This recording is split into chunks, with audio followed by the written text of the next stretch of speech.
Uma obra original de Fernando Araújo Neves, A Escapula de um Forasteiro Morto. Episódio 1. O Forasteiro Morto e a sua queda no Vale dos Homens Livres. Ele havia me dito ter caído do céu. É claro que eu não acreditei. Como poderia? Um forasteiro sem nome, sem um lugar para onde voltar, sem amigos, conhecidos ou família. Um homem todo surrado, com estranha vestimenta e cortes profundos em seu rosto delicado. Ele não era bonito, e mesmo assim, eu não conseguia parar de admirá-lo, olhar silenciosamente para aquele corpo imóvel, duro e frio caído ali de bruços no chão. Eu não tinha uma palavra para descrever aquele estado. Eu nunca tinha visto um corpo gelado como aquele na minha vida inteira. Não era algo natural. As pessoas daqui não ficam geladas e duras como pedra, exceto os animais, mas não temos um nome para isso também. Os animais daqui só se vão, seja por meio da caça, alimento ou sacrifício aos deuses. Mas as pessoas sempre ficam. Estava eu ali deitada um pouco mais alto sobre uma enorme rocha,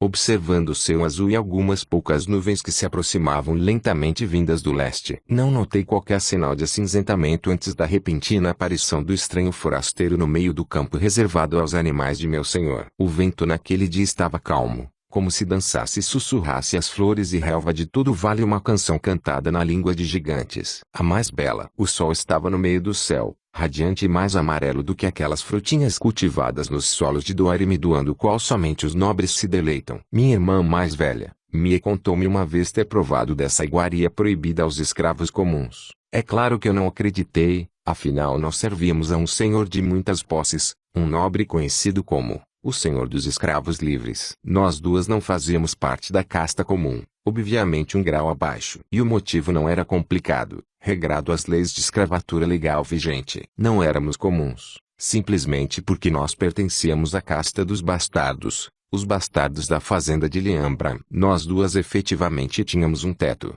um pequeno quarto no interior da casa de meu senhor. Mais especificamente, abaixo das escadas com o formato de espirais de intermináveis degraus de cor meio cinza ou azul. Não sei exatamente qual cor era aquela. Havia pouca luz ali, e os horripilantes desenhos que as sombras projetavam no concreto podem ter enganado os meus olhos. Aquelas espirais desciam diretamente para o interior da terra úmida e fria, e mesmo tendo esse luxo parte dos escravos comuns que dormiam no celeiro junto aos animais da fazenda, eu e minha irmã não podíamos comer tal fruta, mesmo sendo filhas de meu senhor. Tal ato seria um pecado, um sacrilégio, uma cuspida no rosto de nosso solene, benevolente nobiliário. Tal insubordinação seria facilmente punível de salina mutilação de membro profano. Então, tive que me forçar a esquecer daquele infame comentário. Alguém há muito tempo falou-me que o sol raia sobre os maus e os bons, e que a chuva é derramada sobre a cabeça daqueles que também são justos e injustos.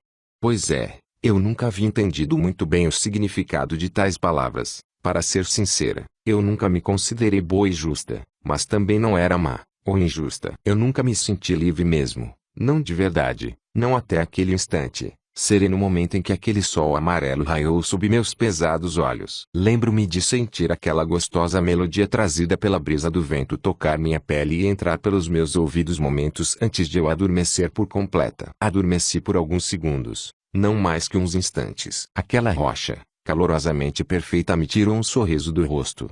Me senti como uma rainha, como se eu fosse a própria rainha Valentine que repousa em seu palácio de cristal criou, deitada sobre as mais leves almofadas de plumas arrancadas de 25 zancazes, coberta em lençóis aromáticos, costurados das ervas de Tairim e Oclomum, ambas vindas das terras de Pinfi, no leste. Naquele instante, eu pude sentir minha liberdade se esvaindo lentamente de minha boca, quase que como uma epifania. Ela se materializou diante de mim e como um relâmpago veloz, ela se acendeu no céu e voltou mergulhando profundamente em minha mente gritando, eu sou um dos bons. Naquele mísero instante, eu me tornei a rainha de todo aquele horizonte infinito à minha frente. Abri os olhos ao sentir um pingo de chuva cair em minha testa. Um relâmpago cruzou o céu e eu pude ouvir o seu bramido em alto e bom som. Bramido de trovão forte. Vi ele se solidificar em um grande raio e atingir o meio do campo, transformando em pó todos os animais que ali pastavam. Arregalei meus olhos com tamanho susto. O sol, como um mal-educado anfitrião de repente, saiu sem se despedir, deixando aquelas cinzentas, desagradáveis visitas carregadas como de tristeza ou raiva por sua deselegância e descortesia. Aquelas nuvens tomaram para si todo aquele azul infinito e choraram sobre a terra. Do alto daquela rocha avistei o corpo do forasteiro no meio do campo. Não era para ele estar ali. Aquilo era impossível. Peguei meu odre ainda cheio d'água e corri em direção ao corpo. Minhas pernas estavam mais lentas que o meu pensamento que tentava assimilar qualquer tipo de lógica ainda que mínima, sobre aquilo que surgiu diante dos meus olhos, feito uma mágica ou bruxaria, talvez. Aquele vento. Não tem uma palavra certa. Aquele vento extraordinário. Aquele extraordinário milagre bem diante dos meus olhos. Um evento ímpar do qual acontece somente uma vez. Ao chegar e ainda sem fôlego por causa da corrida, tomei quase que a metade da água de meu odre em um único gole. Eu estava sedenta e suava frio. Talvez eu tenha dito algum tipo de palavrão. Não me recordo muito bem do que eu poderia ter dito. Eu estava muito assustada, meio receosa. Eu estava com muito medo. Agachei-me para observá-lo em uma distância considerável. Nem muito longe, nem muito perto. De cócoras, olhei diretamente para os seus olhos castanhos. Eram castanhos claros como um tronco de uma árvore jovem sem frutos. Eles estavam imóveis, fixados ao vazio. Era espantoso e belo ao mesmo tempo. Notei que em um de seus pés estava faltando um dos sapatos. Acho que era o sapato direito. Sim, com certeza era o direito. Lembrei porque havia um galho no chão trazido pela ventania e ele estava próximo ao seu braço direito. No pulso do mesmo braço, havia uma marca circular, meio avermelhada. Era a mesma marca circular em volta de seu pescoço pálido. Parecia que um colar havia sido arrancado à força e deixado aquela marca. Essa tinha uma tonalidade marrom, só que um pouquinho mais profundo que a marca do pulso. Não sei exatamente quanto tempo eu fiquei ali. Eu podia jurar que o tempo naquele exato instante simplesmente parou. Ele não foi para frente, mas também não foi para trás. Eu diria até que o tempo naquela exata hora deixou de existir. Mas claro que era só um palpite em minha cabeça, jamais dito pela minha língua naqueles dias sem fé. Eu estava perplexa com o que eu havia presenciado, meio confusa, bastante confusa. O que eu podia fazer se não por instinto, pegar aquele galho ali no chão e cutucá-lo? Foi o que eu fiz. Por reflexo cutuquei uma de suas feridas. Foi meio que sem querer, mas tudo bem. Não era minha intenção tocar justamente em uma de suas magníficas feridas ou um de seus hematomas escuros, desenhados suavemente em contraste ao contorno da terra marrom dos campos de pastos verdes da maior montanha do Vale dos Homens Livres. Um toque. Bastou-me unicamente um toque para acordá-lo daquele sono profundo. O que era estranho, porque não me parecia que aquele homem estava dormindo ou em alguma espécie de coma alcoólico. Não mesmo. Conheço pessoas que se acomodaram em sarjetas e ficaram ali até 3 dias inteiros sem dar nenhuma notícia e mesmo assim, elas sempre mantinham seus olhos fechados e depois de 3 dias se levantavam de sua imunda lixeira e regressavam para o mundo lúcido novamente. Definitivamente não era esse o caso do estranho forasteiro. Não conheço ninguém que durma de olhos abertos. Isso não existe.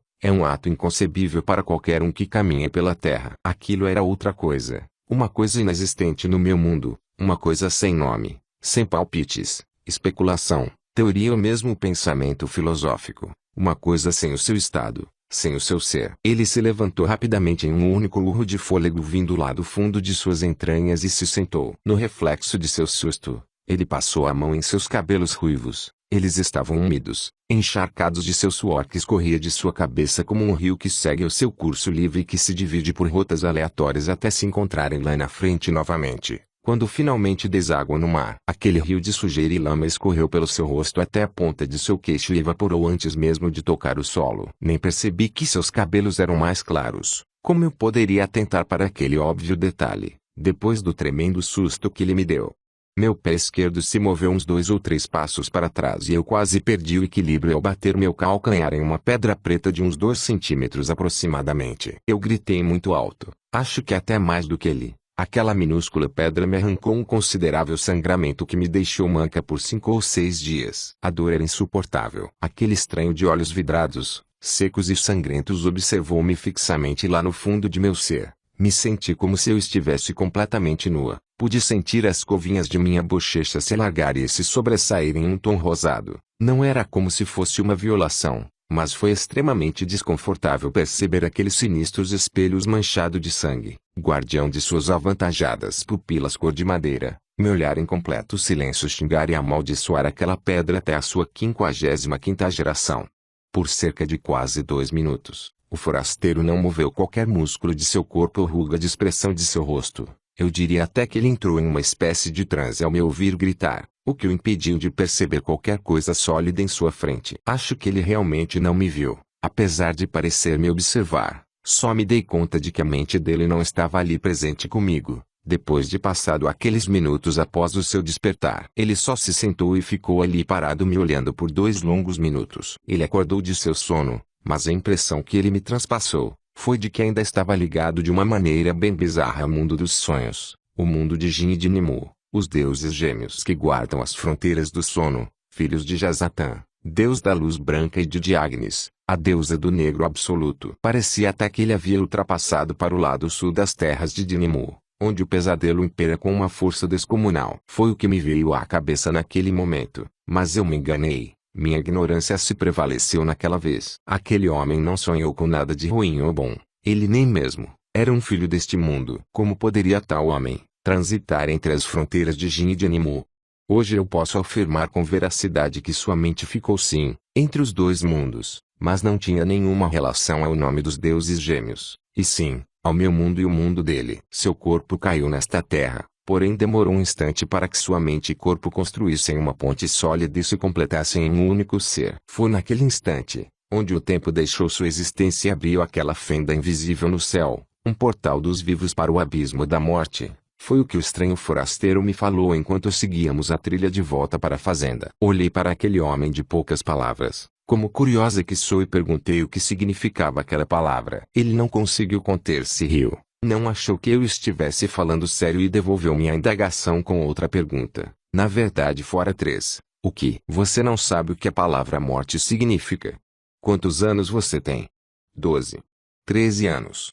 Eu disse a ele que eu tinha 16 e que nunca havia escutado aquela estranha palavra em todos os meus anos de infância e início de juventude. Ele me olhou novamente, só que dessa vez, levantou sua sobrancelha direita e franziu sua testa. Ele ficou mudo de repente. Acho que questionou minha sanidade no levantar daquela sobrancelha feia. Aquele estranho sorriu para mim. Eu não entendi o porquê daquele sorriso. Acho que ele naquela conclusão de pensamento equivocado. Ele só estava tentando ser simpático com uma manca senil. E quer saber, eu nem me importei muito com aquele estranho olhar de pena, porque o meu sentimento a ele também era recíproco. Então tudo bem. Sobre a sobrancelha feia, era só birra minha mesmo. Eu perguntei que tipo de deus ele era. Ele soltou uma gargalhada estridente de doer os ouvidos e deixar aquele zumbido infernal nada refinado na mente. Era como se o próprio diabo tivesse composto uma sinfonia harmônica de letras de heresia e blasfêmia. Uma nada ortodoxa consonância. Aquela gargalhada tripudia,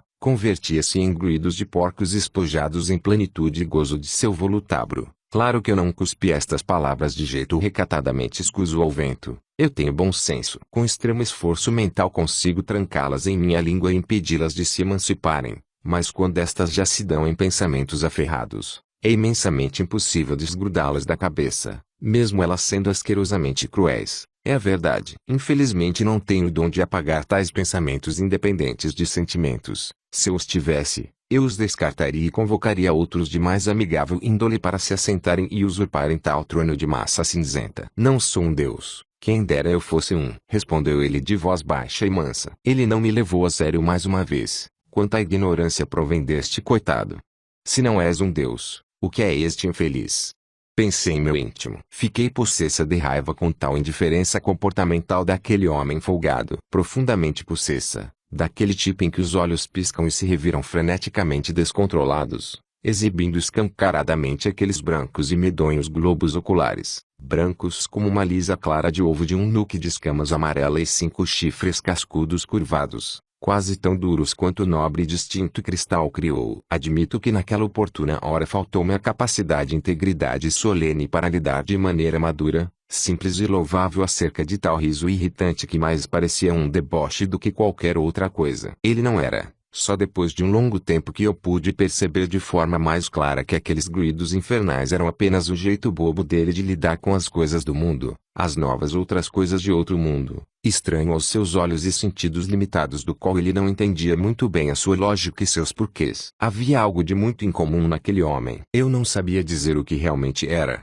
mas seus olhos me incomodavam insolitamente. Encoberta em minha privada lástima, Não me surgiu sequer uma ideia simples e ilustrativa de como elucidá-lo em sua pura realidade. O que se podia observar naquele dado momento eram somente espaços em branco, longos, problemáticos e ofuscantes espaços em branco. Aqueles olhos sabiam mesmo como mentir. Eles se enrugavam como se fossem um segundo sorriso, daquele tipo que te causa uma boa impressão logo de cara. Aquela impressão que emerge em seu âmago e te assedia de maneira atabafada e sutil em toda a audácia de probo íntegro e imaculada graça clandestina. Todos os outros fundamentos caíam por terra de tamanha branda ruína. Um efeito retardado e visceral. Droga! Aquele homem sabia ser autêntico. Atuava em pele de eu. Como os mais antigos já diziam, eu nunca vi um eu em todos esses anos que eu me entenda por gente, e nem quero olhar para tais olhos tão brevemente. Que os deuses tenham piedade de meu ser e os afugente para os confins das areias verde e violeta de Maqui, engolindo-os tão fundo que os séculos os atrasem em sua escalada para saudar o sol. A história que sempre nos é passada através dos lábios dos anciões sem pátria, é de que esses seres sem um corpo físico que os habite, de tempos em tempos sobem até a superfície em um grupo de 3 para se acasalarem com um indivíduo de pouca sorte. No ato de perdurar como espécie parasitária e sensível ao calor, estes grotescos, tenebrosos seres se revelam através dos olhos de seu último consumido. Há relatos que tais olhos são o último membro a se tornar corpóreo, e é por esse motivo que tal membro tenha tamanha longevidade, ficando em permanente posse de um eu, até que outra presa desgraçada seja atribulada em ardente, profunda hipnose, e assim, violentamente desvirginada em intensa agonia de rompimento e de laceração interna de mente e organismo santo. E eu são as escórias deste mundo. São repugnantes em sua natureza perversa, eles tomam corpo e mente de um indivíduo de tal forma que este se torna dependente de sua influência, não tendo controle nenhum de suas ações arbitrárias. O indivíduo transverte-se de fora para dentro em um novo ser híbrido que o avassala em sua própria casca em perpétua opressão interna e imutável. A dissimulação e a imitação seria perfeita, se tais seres conseguissem encobrir um pequeno ponto vermelho, semelhante a um floco de neve que os sela. Esta é a sua vulnerabilidade. Um ponto de cor avermelhada acima do couro cabeludo que só será visível se tu tiveres valente força e destemida coragem para arrancar tais cabelos que escondem tal marca. Se vedes olhos de espectro no firmamento, guarda-te tua língua na boca e coma uma mão da terra de teus pés, para que este não viole a santidade de teu corpo.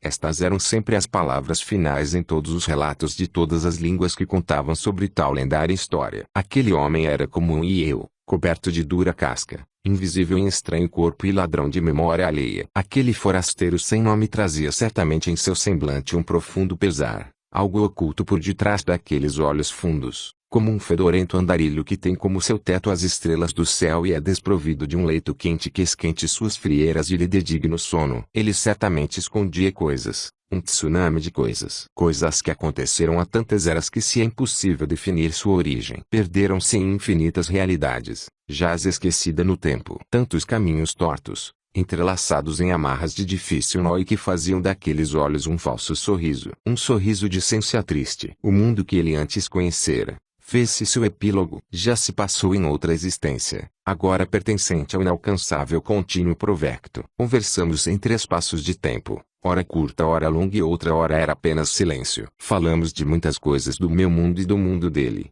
mais sobre o meu mundo do que o mundo dele, mais sobre mim do que ele. Contei sobre como esse mundo é velho, sobre a fazenda de minha irmã, 3 anos mais velha que eu. Falei sobre os nulux de couraça transparente de 3 chifres das florestas dos triângulos de Trevor, os gigantes sem braços, e de como essa espécie é rara em comparação aos nulux originais de escamas amarelas. Não que este assunto fosse de interesse dele, mas era uma coisa que eu achava que ele deveria saber. Também falei de outros nomes do qual Trevor era conhecido pelos que faziam fronteiras entre aquelas densas terras de mata triangular. Trevor Bafo de Fogo. Acho que este era o nome mais conhecido entre infindáveis nomes. Falei sobre tamanha influência que sua boca trazia para aquele local inóspito tão distante de civilizações prósperas e de outros impérios e outros reinos continentais, de que como aquelas chamas afetavam o clima, a fauna, a flora e a sua geografia. Não é por acaso que aqueles poderios heteróclitos são conhecidos como as nações do pó cinza. Tal estranho composto sagrado trata-se de um fino, constante pó que cai do céu ao pôr do sol e encobre todo o solo fértil pela manhã, e que por razões de magia proibida aos homens, altera toda a fisiologia de animais e plantas nativas daquela região, dando a estes, características um tanto quanto excêntricas, diferentes de qualquer outro animal ou planta existente em outros lugares. O mais conhecido de toda certeza são os nurks de escamas transparentes, que chamam a atenção por sua exuberante e majestosa beleza. Quando os raios solares tocam naquela couraça, é possível observá-los em todas as cores. É mesmo fascinante, estonteante e sublime. Um deleite para os olhos. Esta era uma curiosidade que eu achava que ele deveria conhecer, não que fosse de sua conta, mas seria um pecado meu se eu não compartilhasse tamanha dádiva dada da boca de um Deus presente que fazia de sua morada aquela terra. Em uma dessas conversas soltas, ele deixou escapar um nome. Esse foi um sinal de sua primeira chave entre tantas outras indecifráveis, criptografadas e entalhadas em fria rocha, se destrancando e abrindo uma porta que por um segundo, ele se esqueceu de vigiar. Isto iria acontecer cedo ou tarde. Não esperava realmente que fosse tão cedo. Ele me pediu gentilmente que eu parasse de consumir erva. Não sei de qual erva ele se referia. Ele não disse um nome em específico. Quem em sã consciência pediria para outro alguém, para parar de consumir erva, sem especificar de que erva se trata? Aquelas palavras foram estranhas, e só as relevei por conta do nome de uma mulher que ele deixou escapulir de seus lábios. Foi uma situação bizarra. Do nada aquele homem sorriu pela 100ª vez. Aquilo já estava se tornando previsível e monótono. Ele sorriu gentilmente e exprimiu para que eu parasse de consumir erva. Mas que diabo de erva é essa que ele tanto insiste para que eu pare de consumir? Pensei repetidas vezes, sem uma conclusão satisfatória. Em um breve desabafo, continuou ele transcorrendo que tais histórias fabulosas proferidas de minha língua, pareciam já estar impregnadas em minha mente, como um ladrilho de um banheiro sujo, que eu não mais conseguia distinguir o real do ilusório. Ele falou como se nós nos conhecêssemos há muitos anos, em um grau de intimidade quase familiar. É claro que eu relevei aquela atitude mais uma vez, e por alguns momentos, eu até me esqueci daquele jeito estranho de seu trato para comigo. Passaram-se mais um tempo e aquele nada elegante comentário já havia tomado um jeito furtivo e sorrateiro de fugir para muito longe de minha carcerariamente, deixando minha consciência mais leve e limpa para novos inocentes pensamentos. Quanta inocência provém desta jovem, delicada garota. Maldita contingência que não me dá trégua. Aquilo não se prolongou um mísero segundo. Maldita intemperança oral dos infernos. Fatigada por zombarias e tentações de intelecto maculo e torpe. Infame as justificativas, tolas e banais, pelas quais se davam a razão da latente e insistente dor de meu bruto calcanhar que incisivamente expulsava aqueles intrusos em toda a hostilidade e selvageria boçal daquele tão inflamado e desejado trono cinza, sem dó e nem piedade por digna clemência. Os novos pensamentos sujos reinaram sobre aqueles tolos e simplórios pacóvios. Não consegui me conter desta vez. Gritei e xinguei até a minha voz ficar afônica. Aquelas palavras se apartaram de minha língua, como uma pobre mulher sentindo as cólicas e contrações de seu prematuro parto e na ausência de sua fiel, zelosa e prudente parteira, é compelida a conceber-se ali naquela esquecida terra sem nenhuma gente que a auxilie e lhe dê devidos cuidados e prevenções de desventurada prenha. No clímax de minha aguda agonia, ele me chamou de Melissa. Era o mesmo nome que havia se descolado de seus secos e rosados lábios há uns instantes. Meu nome não é Melissa. Por que me chamas assim, turbado Advena?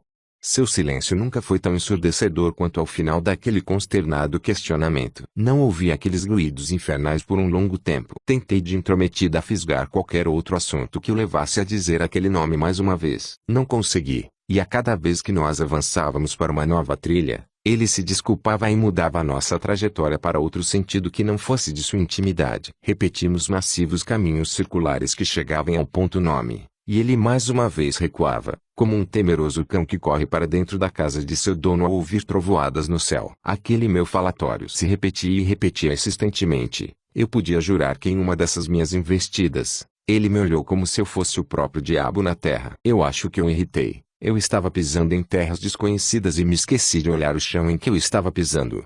Não sei medir fronteiras, e às vezes, acabo cedendo minha indelicada estupidez mais do que eu deveria. É um dom que eu tenho. Eu sempre fui uma tagarela mesmo. Desde criancinha eu nunca soube quando parar de falar, e por ser assim meio metida sabichona, exibida de dotes culturalmente enervantes, eu me encrenquei diversas vezes, mais do que eu consiga contar ou lembrar. Minha irmã que o diga. A coitada era atordoada incisivamente por aqueles aborrecimentos travessos de uma garotinha amável e trocista. Passava por maus apuros todas as vezes que meus lábios resolviam tomar a frente do meu juízo. o que discorria na maior parte do tempo em que nós ficávamos juntas. Para o azar dela e do meu também, a Mia sempre foi amável e irritante do mesmo modo. Então acho que estávamos empatadas quanto a essas questões de conflitos e amores eternos, loucos e insensatos corações, cada qual na sua maneira de observar e lidar com o mundo. Em um movimento bruscamente inesperado, ele me tirou do chão e me carregou nos braços o restante do caminho. Foi esquisito, constrangedor. Por mais peculiar que tenha sido aquele evento, testemunhados por estes olhos, hoje um pouco mais velhos, o que mais me intrigou, por incrível que pareça, não foi a sua queda do céu, o que já é estrondosamente questionável, mas sim o desaparecimento de seus cortes e hematomas no exato momento em que aquele simples galho de uma árvore qualquer tocou seu corpo morto. Choveu muito naquele dia, uma tormenta como não se via há pelo menos uns 10 ou 15 anos. É claro que não foi na mesma proporção colossal há 3.000 anos atrás que afundou 3 continentes inteiros ao sul do vasto deserto das bestas azuis de Ixa, onde o mesmo deserto beija o grande mar de Tornes, e nem de longe, mas causaram um enorme aborrecimento aos senhores donos de grandes fazendas da região, inclusive ao meu senhor, que colocou toda a culpa da perda de seus animais literalmente nas minhas costas. Como punição pela minha falta de zelo para com os animais incinerados pelo raio e posteriormente pela minha petulante insolência para com o senhor dos escravos livres, eu fui marcada a ferro quente com as iniciais do nome de meu pai. Naquela noite, deixei o forasteiro aos cuidados de minha irmã e fui morar no celeiro junto aos comuns. Eu perdi os meus mimos e o luxuoso acesso à casa principal, mas pela primeira vez eu pude me contemplar e sentir aquele ar quente do qual o forasteiro me contou existir nas longínquas terras além das nuvens saindo de minhas narinas. Esse era leve e aconchegante, bem diferente daquele em que eu costumava conviver desde sempre. Era como um sentimento de absolvição ou perdão, satisfação sem qualquer culpa ou pecado. Somente inspiração e respiração, somente vida, simplesmente vida. Eu sabia que aquilo realmente significava liberdade, a verdadeira. Sabe, às vezes eu me pego pensando naqueles dias sem fé e de como a presença daquele estranho foi mudando aos poucos o meu íntimo de inércia para uma transformação completa e inversa de tudo que eu pensava ser destino. Hoje eu sou acaso, hoje eu sou arbítrio. Como eu já havia dito, as pessoas que vivem nesse mundo sempre ficam. Sim. Aquele homem ficou no nosso mundo e por longos anos. Aquele estranho forasteiro fincou suas raízes nessa terra. Ele se tornou um de nós.